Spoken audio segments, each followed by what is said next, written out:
taking action for you this morning on TV 20 Detroit starts right now. Pulse me.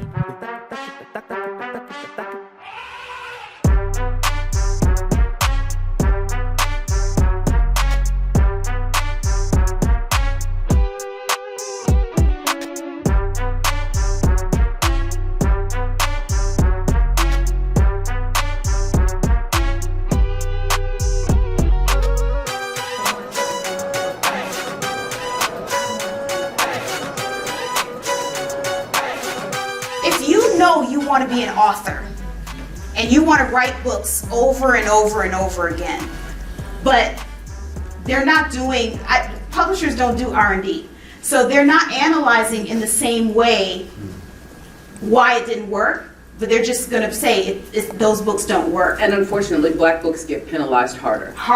They get penalized harder. It's, one black book doesn't sell, now we're not doing any of those. Yeah. I wrote Who is the Black Panther for Marvel and Titan Books. And if you buy Who is the Black Panther, you're reading the 10th version of that book.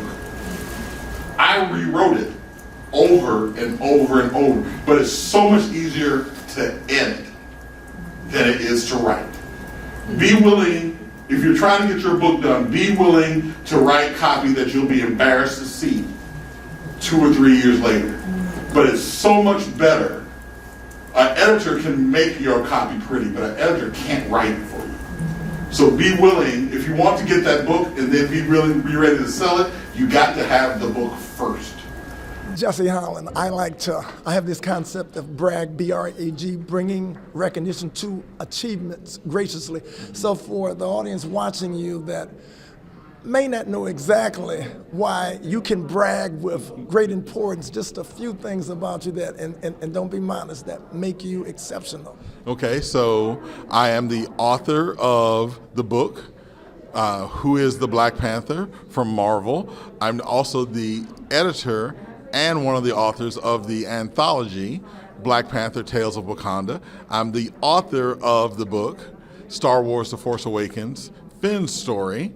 I have a book coming out in December called Captain America, The Shield of Sam Wilson. I am also one of the few journalists to be credentialed to cover the White House, the Supreme Court, and Congress in Washington, D.C. And I'm now the Associate Director of the School of Media and Public Affairs at George Washington University in Washington, D.C. This is why you have the ability to B-R-A-G, to brag, and we're so proud of you.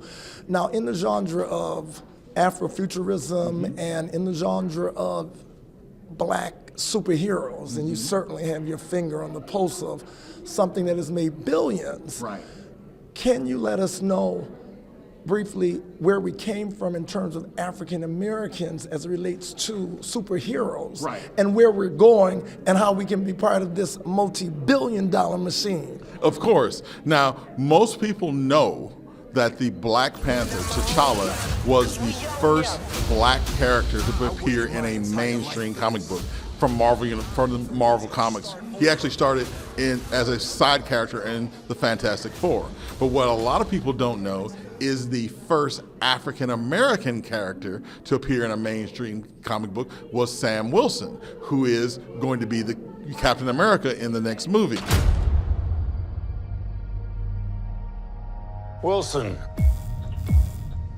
Thanks for coming in. Well, thank you for the invite, sir. I have to admit, I'm still getting used to the new look. They said lose the mustache or lose the election. You and I haven't always agreed in the past, but I want to make another run at making Captain America an official military position. And if we disagree on how to manage this situation, then what happens? Work with me, Sam. We'll show the world a better way forward. You may be Captain America, but you're not Steve Rogers. Now, African Americans also had their own comic books and their own characters. So, for example, a comic book called Lion Man. Lion Man is pretty much universally recognized as the first black comic book.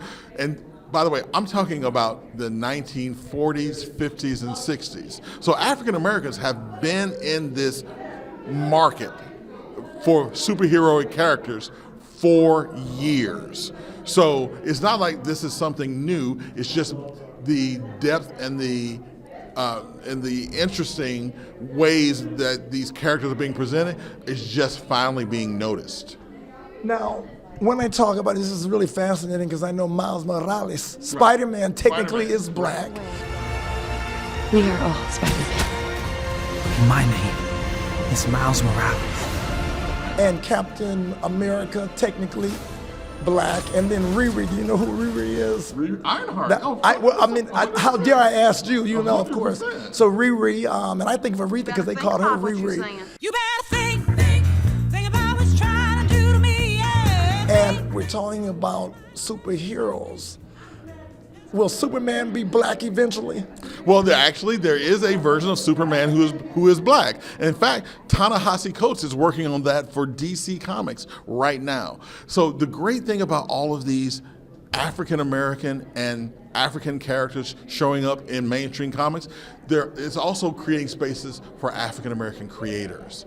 Now, in the beginning, a lot of these characters were written by white writers, but nowadays, African American creators are now being brought in to these major companies to write these characters. Characters like Blade, characters like The Signal, which is DC's black version of Batman. All of these characters are being created. African Americans are now being brought into these companies to tell these stories responsibly.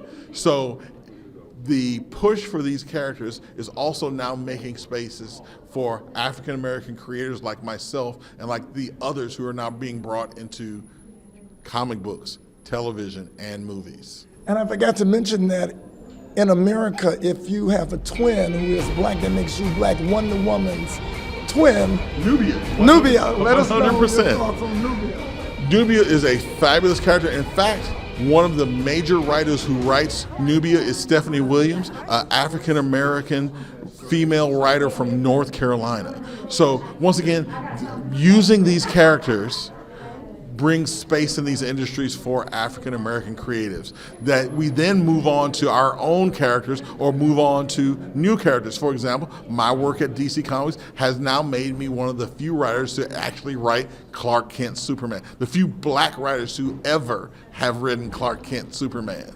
So as we move into the future and we see more of these characters being featured, we'll see more African American creatives finding space for themselves and their stories inside these industries.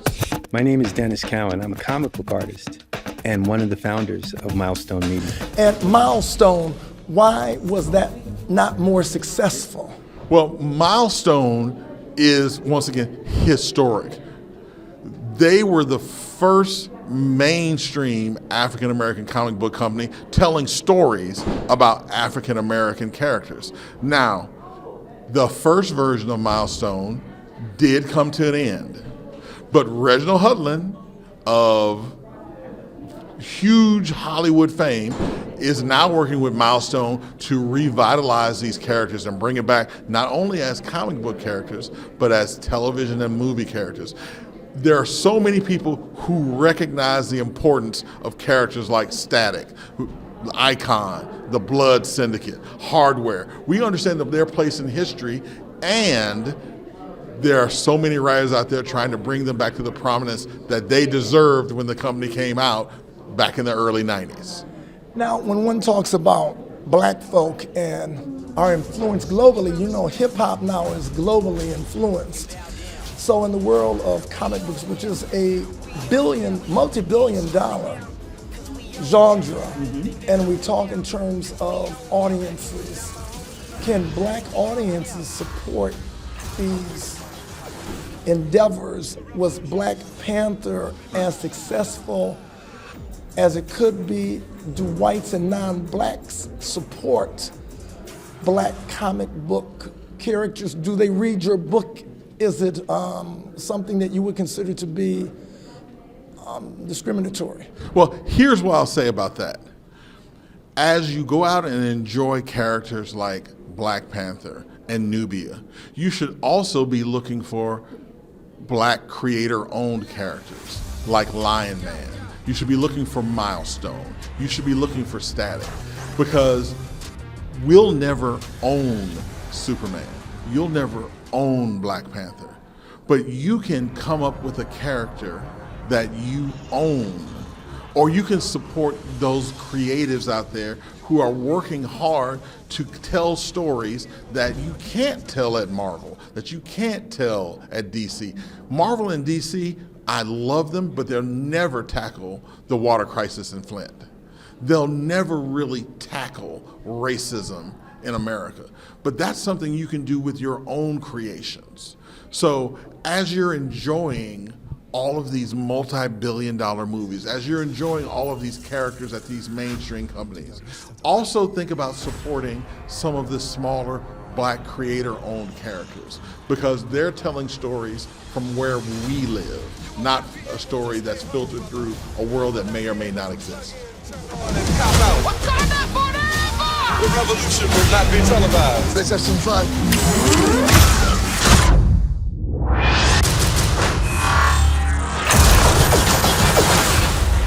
The revolution will be live.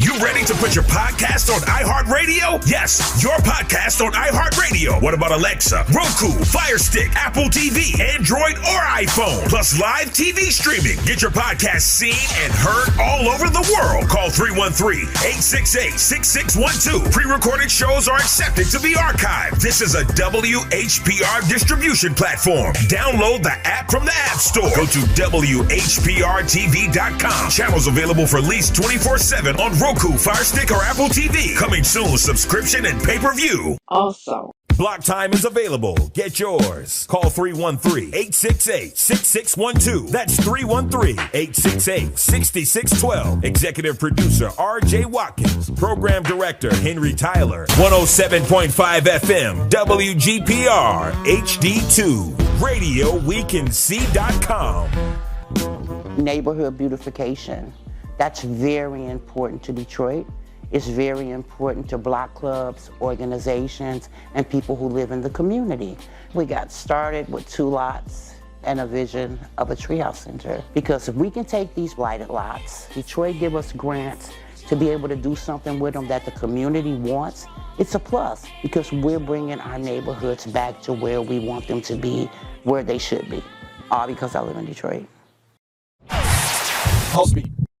It is with the knowledge that this entire nation will stand and salute the Thank you for spotlighting a woman that I've always found to be fascinating, Hattie McDaniels.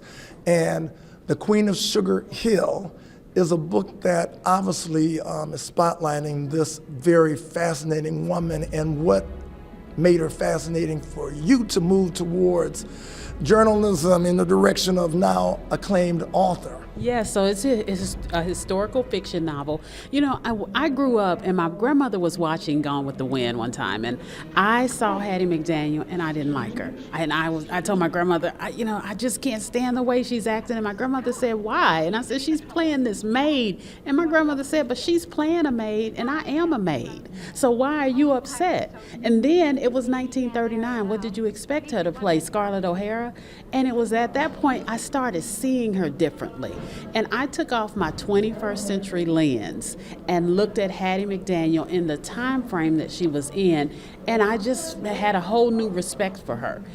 I ended up going and doing research for over 3 years and was dumbfounded by the things that I found. So much that we don't know about this legendary woman, and I was just inspired to bring her story to life. Yeah, and I find Hattie McDaniels to be fascinating because I heard Clark Gable's friendship, and they're saying now that Clark Gable may have been a very light-skinned black man. You know the story, no?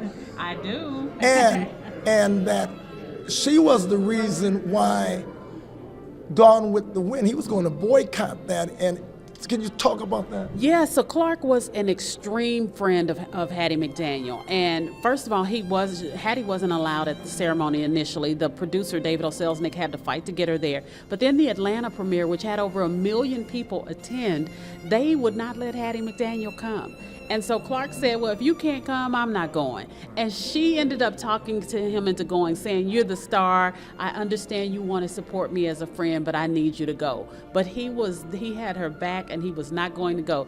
I did, in my research, come across the rumor that he had a little black in his blood. I could not confirm that. And because even though I'm writing historical fiction, I did not want to take liberty with that because so many others are passionate about Clark Gable. So I didn't want to put that out there unless I had some solid proof. So we just kind of let it dangle in the air. Well, guess what? I want you to do this too. Before I knew the Clark Gable and the black, maybe assumption or accusation, whatever we might call it, when I interviewed Earl DeBarge, I said, you remind me of Clark Gable. And if you split the screen, I can show you a picture of Earl DeBarge and Clark Gable, and you would think these guys are brothers.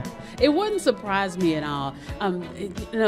Researchers say that the rumor started because he was so nice and he was so passionate about African Americans. But it is one that has been going on for a while, and so I do kind of mention it in the book, but I let it linger in the air. The way that I wrote the book, I showed that her parties brought her joy. So even when she was in her worst moments in her life, she would want to have a party. Her parties were legendary because those were the things that brought her joy. She gave back so much to the community. And I really did not know about restrictive covenants. And we can live where we want to live because Hattie McDaniel fought against restrictive covenants, and that's where they say you can't move into a neighborhood unless you're pure white blood, unless you have pure white blood. And when they sued Hattie McDaniel, she fought it, and her case became the catalyst for a case that was struck down by the Supreme Court. So I'm like, how do we not know about Hattie McDaniel, that she has opened these doors for us to live everywhere we want to? So it was little things like that I was discovering that I said, oh my goodness, I need to introduce Hattie to a whole new generation and reintroduce her to people who looked at her negatively because we have such a negative outlook for domestic roles. And I wanted to shine a light on that. Miss Scarlett, don't spoil it, Miss Scarlett. Turn me loose, you fool. Turn me loose. Yes. He's her husband, ain't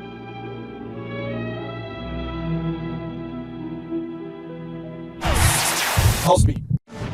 Tax audits, tax liens, wage garnishments.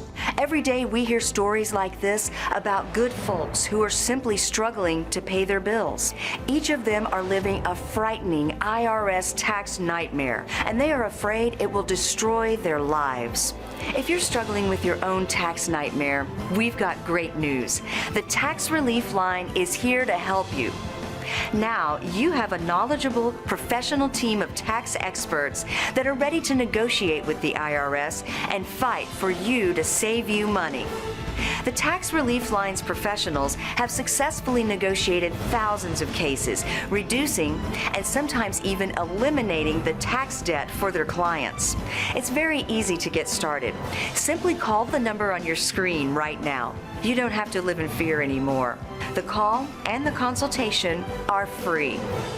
If you like what we're doing, please tell a friend, or if you want to see what we've done again, go to pulsebeatglobal.com. That's PULSEBEATGLOBAL.com, or the YouTube channel PulseBeat TV.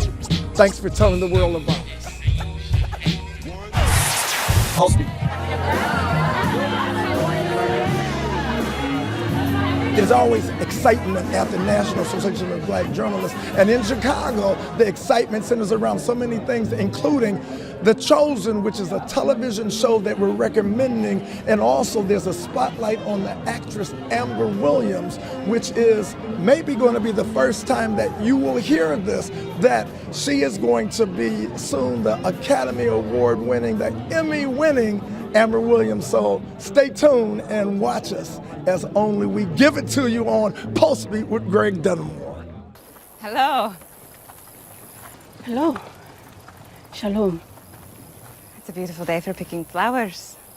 Well, if you like Gilboa iris, lupine, and anemone, I sell them in the market. Is that Egyptian? Yes. I grew up there. My father was from Ethiopia. Shaparnaya makamteanak. Shabuta sashashutne sashrutu. Natiu patanaya sunu mahatia. Tamar, Anaki, Naniyotia Juanu. Anaki Yeshua nanazrati. Hatipuarta snatia. Hakmunak. You have to watch The Chosen because there's so much to connect there. I think we're all looking for something to connect to in this world, and The Chosen is it. There is someone on that show I guarantee you to identify with, and beyond just being a wonderful show about the life of Jesus Christ, it's amazing cinematography, it's amazing storytelling, amazing artistry. The acting is good. The acting is really good. So at the very least, if you like good television, The Chosen's for you. And let them know about your character and what you would hope that they take from your character. Yeah, so my character Tamar is introduced in the first season. She is a woman that brings the paralytic to Jesus for his first public healing. And we follow her journey because I was only supposed to be on there for a day. Tamar's only supposed to be there for a day, and God saw fit to have me on there for the rest of the run of show. And what I really hope people take from Tamar is that they can take up space, own that room and take up space. There is no shame about it.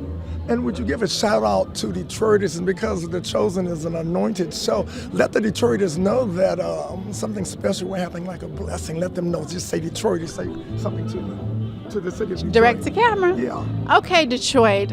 The Chosen has been waiting for you. The Chosen is going to blow your mind. It is amazing. Thank you so much for those of you who are already watching the show. I'm looking forward to seeing you. If you haven't seen it yet, there's plenty of time to binge seasons 1 through 4. I'm looking forward to it.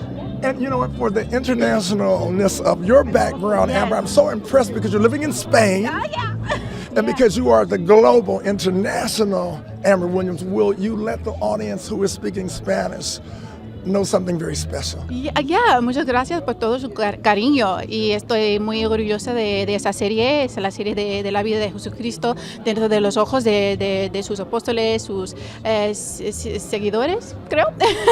y ya, como he dicho, estoy muy orgullosa de esta serie y espero que te haya gustado.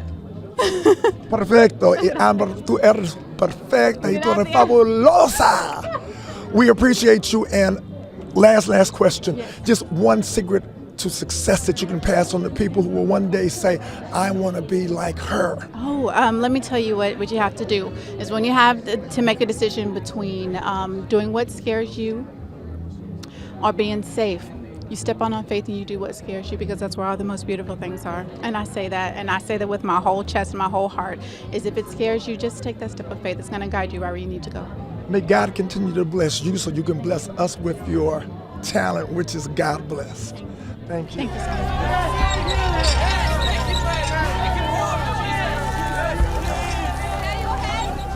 If you are willing, Rabbi, you know you can. Your faith is beautiful.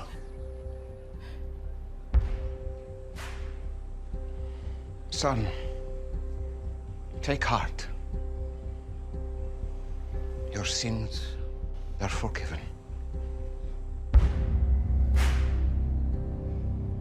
Who is this who speaks blasphemies? Who can forgive sins but God alone? Right. But I ask you, which is easier to say? Your sins are forgiven, or rise up and walk? It's easy to say anything, no? But to show you, and so that you may know that the Son of Man has the authority on earth to forgive sins.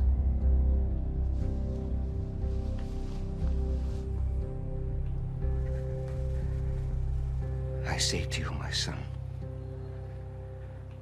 rise, pick up your bed, and go home.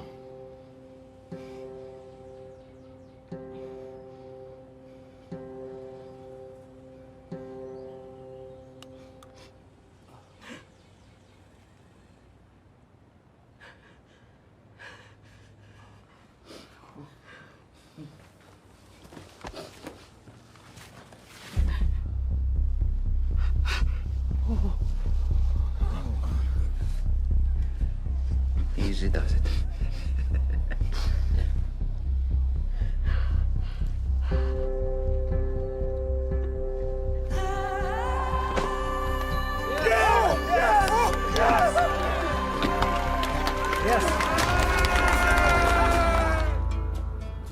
There's something very spiritual about art.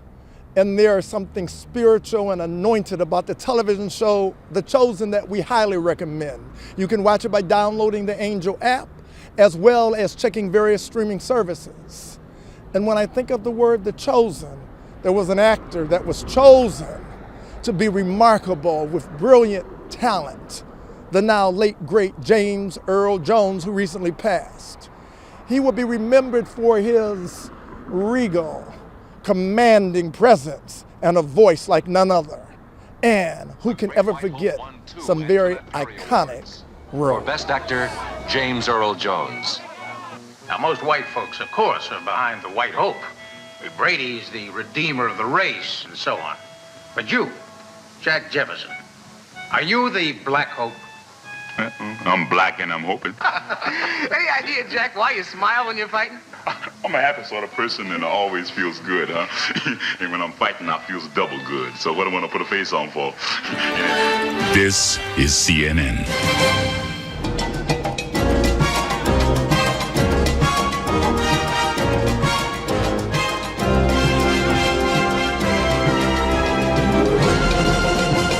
Hey, what's up, brother? You're a little late for the Christmas pageant.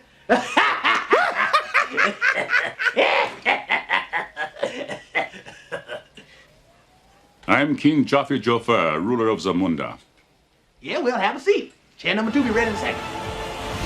Don't be too proud of this technological terror you've constructed. The ability to destroy a planet is insignificant next to the power of the Force. For it is not light that is needed, but fire. It is not the gentle shower, but thunder. We need the storm, the whirlwind, the earthquake. The feeling of the nation must be quickened. The conscience of the nation must be roused. The propriety of the nation must be startled. The hypocrisy of the nation must be exposed, and the crimes against God and man must be proclaimed and denounced.